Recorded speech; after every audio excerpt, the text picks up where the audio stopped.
when the revolution comes, there'll be nothing left to celebrate. There'll be no, when you talk about land distribution, the land will be not good enough by the time it is distributed, and which is why I think environment is an important conversation. Maybe people don't care about environmental issues. So a lot of newsrooms have this bias that readers don't care about environment and that's why we don't care. That's how it's usually justified. Does it frustrate you that a lot of what passes for climate, environmental journalism and writing gets pushed into the Sunday pages? It's weekend reading. More editors and more reporters should recognize that you can't disassociate environment from people who are primary users of nature. So yeah, I think there's a lot of scope for this, for people to understand this.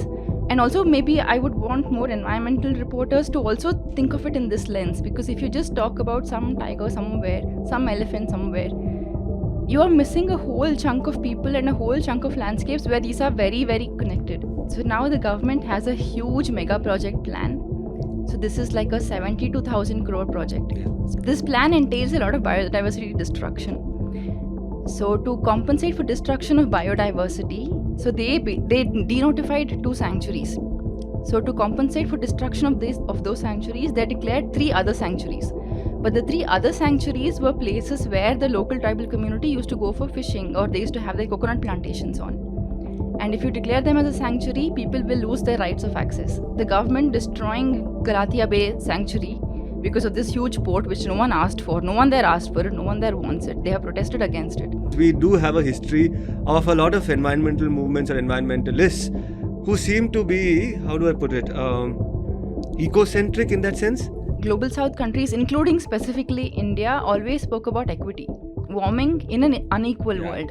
Like in a city, if you ask a Dalit who's your biggest enemy in the bureaucracy, they'll easily say the BBMP fellow and the cop.